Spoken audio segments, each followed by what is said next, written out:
Good morning, students. So, after a 4 days vacation, you all will be very happy and ready to learn more. So, today we are going to start our lesson from page number 91. So, here we can see the teaching of Bodha. Okay, before we had seen how Bodha came in knowledge and he understood what is the world really, and when he seen the pain of the earth and the pain of the people and the sickness, their deaths and all. Now when he got the Bodhi Gyan, then he started to teach the pupil. So let me read the first paragraph for some 4 lines. You also underline this because it speaks about his thoughts, about the knowledge, about the we can say nirvana and all. The Bodha teachings have been constructed from the stories found mainly in the Sutta Pitaka. Although some stories describe his miraculous power, others suggest that the Buddha tried to convince the people through reason and persuasions rather than through the display of supernatural power.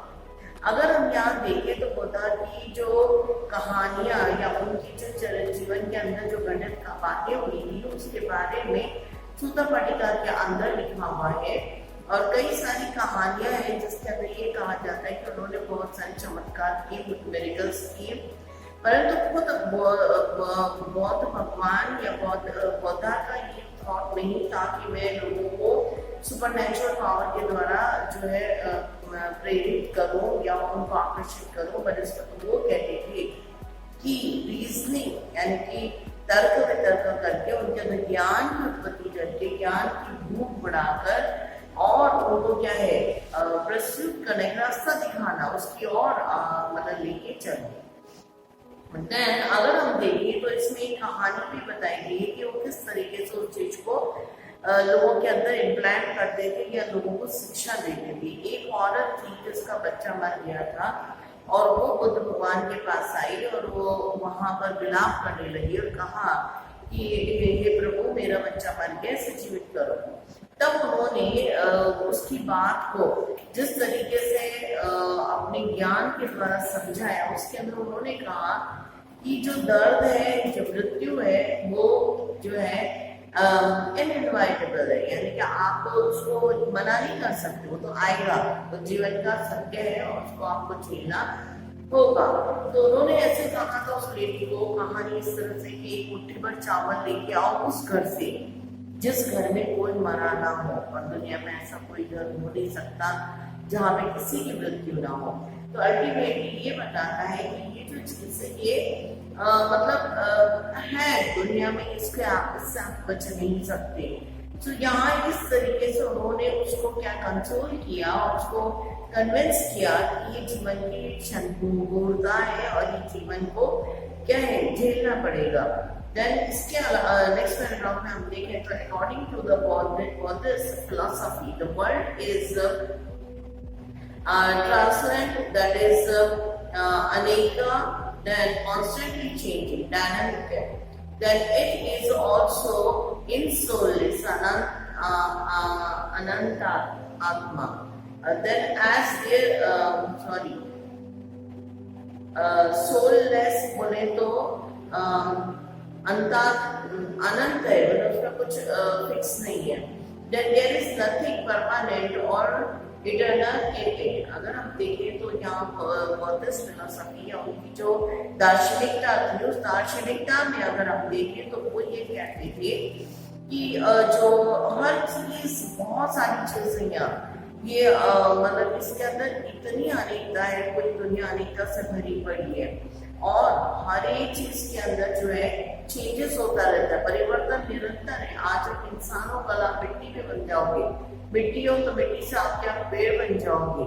So ultimately उनके हिसाब से जीवन चक्र क्या है, rotate होता रहता है और ये डायनामिक है, रुकता नहीं है, कंटिन्यूस चलता रहता है।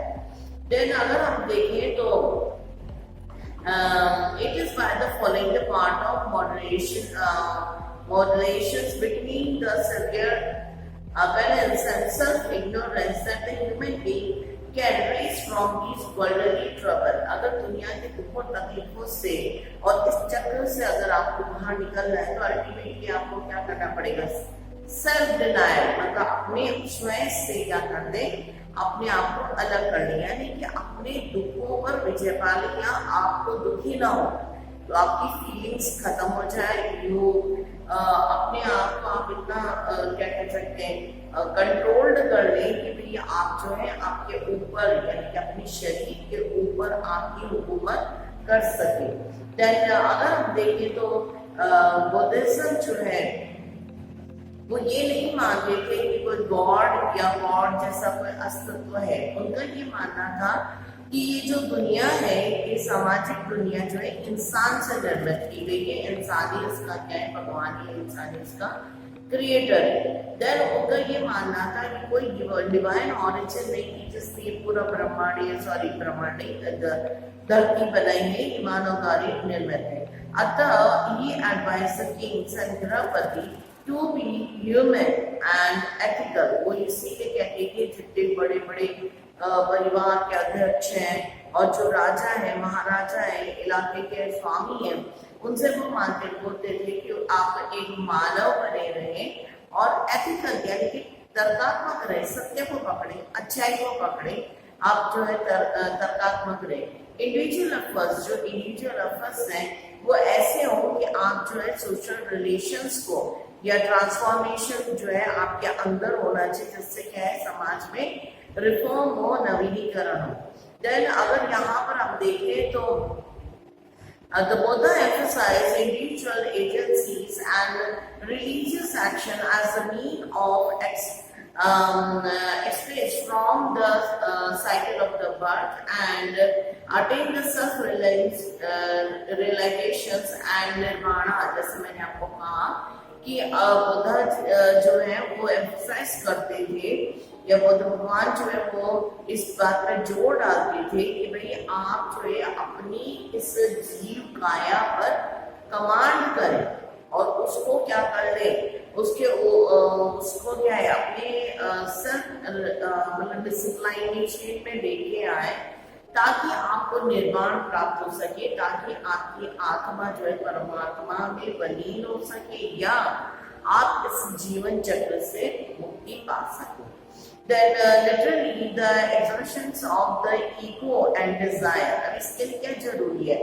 आपके आत्मसम्मान नहीं कहेंगे इसको, ईगो जो होता है, जैसे आत्माभिमान कह सकते हैं, और आपकी तुष्टि यानी कि आपको ये भी चाहिए वो भी चाहिए, डिजायर, जो लिस्ट ऑफ डिजायर्स है उन पर कंट्रोल रखना, जीवन को एकदम ऐसा बना देना कि माइन्यूट डिजायर्स, माइन्यूट सांस लेने के लिए हवा जरूरी, दैट्स ऑल, तन ढकने के लिए एक चादर, एक कपड़ा जरूरी, that's all.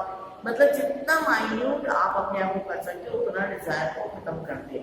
Then according to Buddhist tradition, this last word of his followers were, be lamp unto yourself as all of you must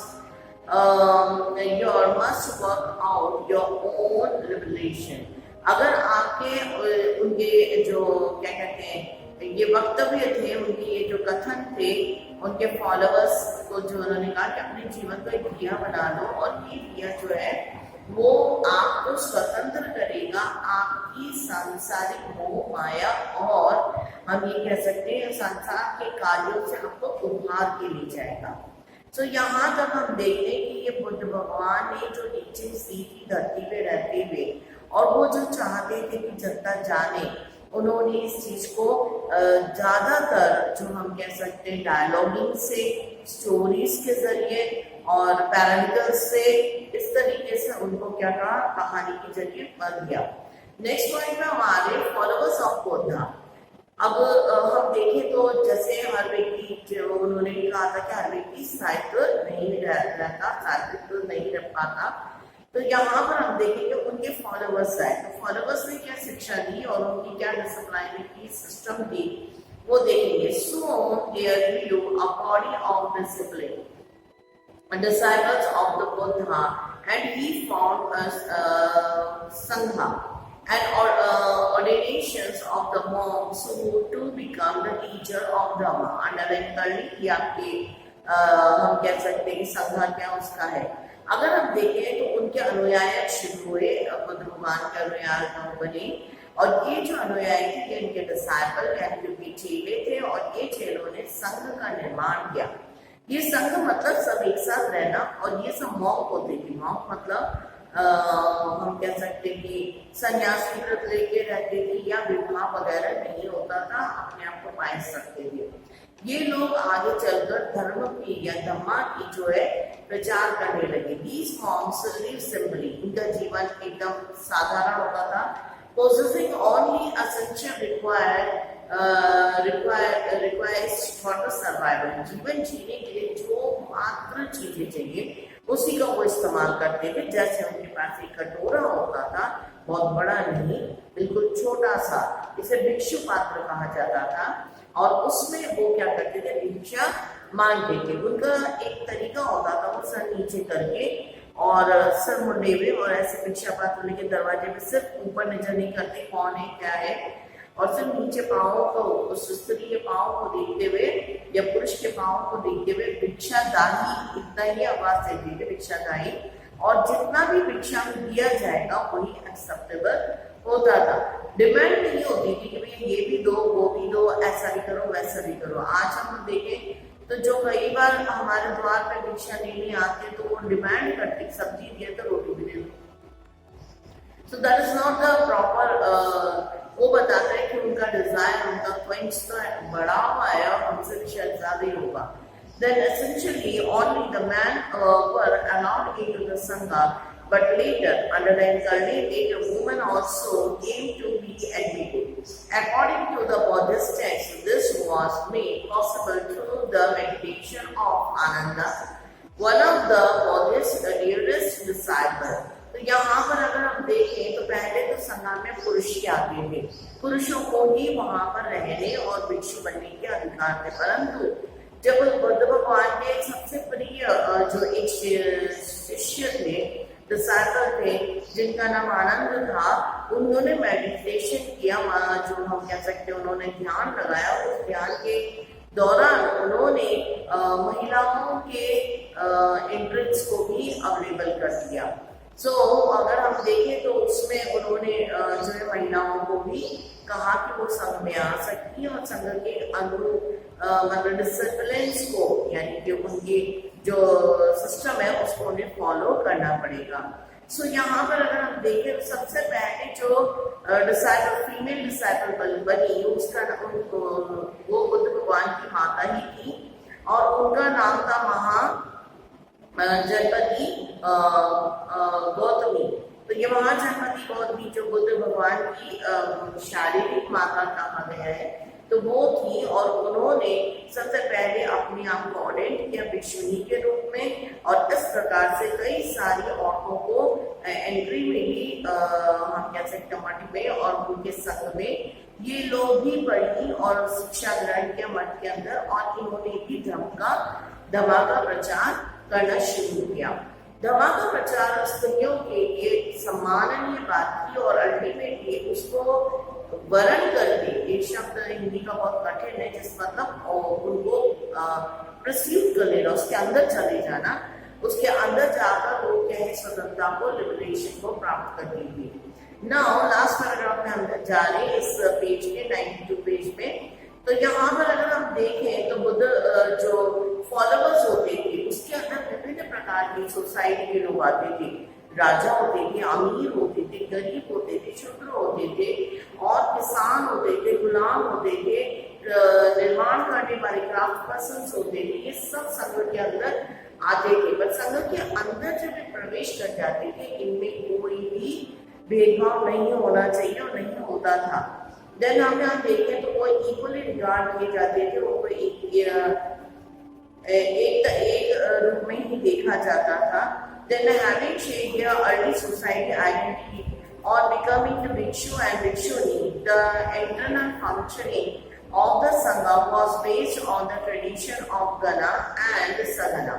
अगर हम देखें तो भिक्षु भिक्षुनी एक बार संघ के अंदर आने के बाद उनका जो एटीट्यूड होता है, उनका जो सेवा भाव, उनकी जो संस्कार जो अपने आप में डेवलप करते हैं, उसके आधार पे वो गणास और संघास में डिवाइड किए जाते थे। जैसे जैसे वो अपने आप को अच्छे एट्रीब्यूट्स के अंदर लेके जाते थे, जैसे जैसे उनका भी पदासन होता था। देन अगर हम देखें तो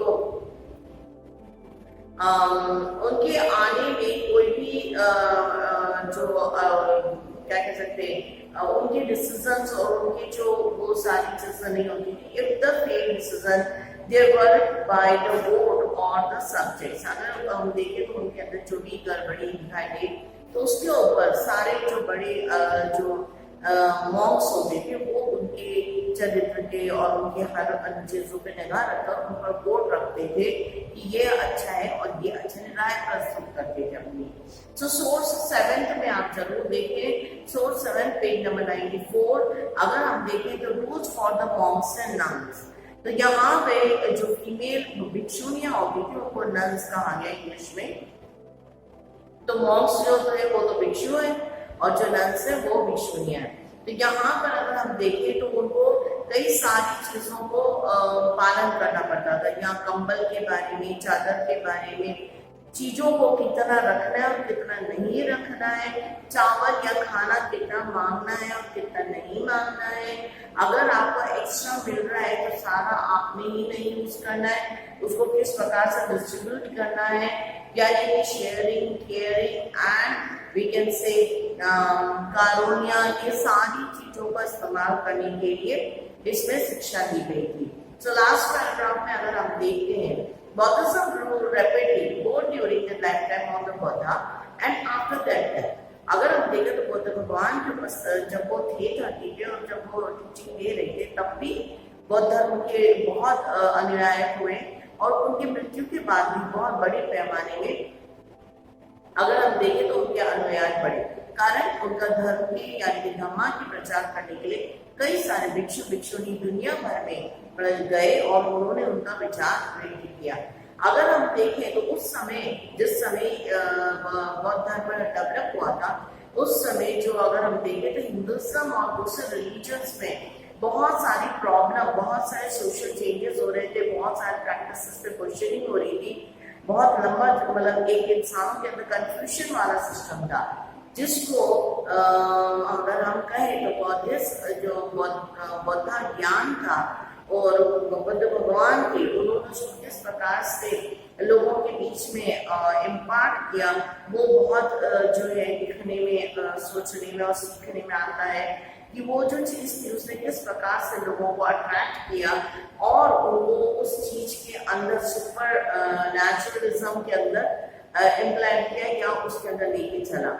Then the importance attracted to conclude the value rather than the claims of the superiority based on the birth and the emphasis placed on the mitra or mita that follow feeling and the karma that is karuna, that is compassion, especially for those who are the young and weaker than oneself, where the ideas were driven man and for the movements to the Buddhist teaching. अगर हम देखें तो यहाँ पर क्या है, जो लोग बाहर से आते थे मठ में ये ज्ञान सीखने में तो उनको ये अपनी सुपीरियरिटी नहीं दिखाई जाती थी, अपनी स्पेशलिटी नहीं दिखाई दी जाती, वर्ग के आधार पे विभाजन नहीं दिखाया दिया जाता था, ये भी नहीं बोला जाता था कि हम बहुत समय से क्या है बुद्धिस्ट जो क्या है उसके अंदर डेवलप है और आप तो अभी आए हैं, इस तरह से नहीं। उल्टा ये होता था जो पुराने बुद्धिस्ट जो मॉन्क्स होते थे वो बहुत ज्यादा क्या है सहिष्णुता से, मित्रता से और करुणा से उनकी सेवा करते थे, अच्छा सेवा भाव करते थे लोगों को, तो लोगों को ये चीज बहुत अट्रैक्ट करती थी। और इसके साथ ही सच का जो सच के बारे में, जीवन की हकीकतों के बारे में और इन सब चीजों के बारे में जहाँ वर्णन किया जाता था तो औरत और आदमी दोनों बुद्ध टीचिंग की ओर खिसते चले आए। यही मेन मुद्दा था जिसके कारण बौद्धिज्म जो है वो इतनी तादाद में उस जमाने में बढ़ गया। तो मैं आप कुछ क्वेश्चंस आपको दे रही हूँ, please write down the questions so that you can give me your assignment properly. मैं एक और बात बोलना चाहती हूँ, मैं आपकी व्यूज देखती रहती हूँ, तो मैंने देखा कई बार 4 दिन हो गया लेसन डाले, मुश्किल से बच्चों ने देखा है, 12 बच्चे देख रहे हैं या 13 बच्चे देख रहे हैं। आप 19 है, मेरे कैलकुलेशन के हिसाब से 19 बच्चे आप हैं, तो आप 19 के 19 को देखना चाहिए लेसन। मैं एक ही बात बोलूंगी, लॉकडाउन है ठीक है, बहुत अच्छी बात है, जो लॉकडाउन हट गया उस दिन क्या होगा, ये बुक खत्म होने वाली है, नेक्स्ट बुक स्टार्ट होने वाली है। So please give your attention, Rakhi आएगी, ईद आएगी, त्योहार आएंगे, हर चीज आएगी बच्चों, वहीं पर शिक्षा का स्तर भी बढ़ेगा। आपको नौकरी करनी है, आपको आगे बढ़ना है जीवन में, वो मत भूल जाइए। So write on the first question. आपका फर्स्ट क्वेश्चन है, गिव अ शॉर्ट नोट और give a short description of Buddha teaching. Give a short description of Buddha's teaching. Next question है आपका, what is Sangha? What is Sangha and its law to live in it? What is Sangha and its law to live in it? Okay, यहाँ पर source 6 की है, उसमें कहानी सी है, आप जरूर देख लें, डायलॉग ही है। Then next question is, what are the rules for monks and nuns? What are the rules for monks and nuns? Have a nice day. Take care. Okay.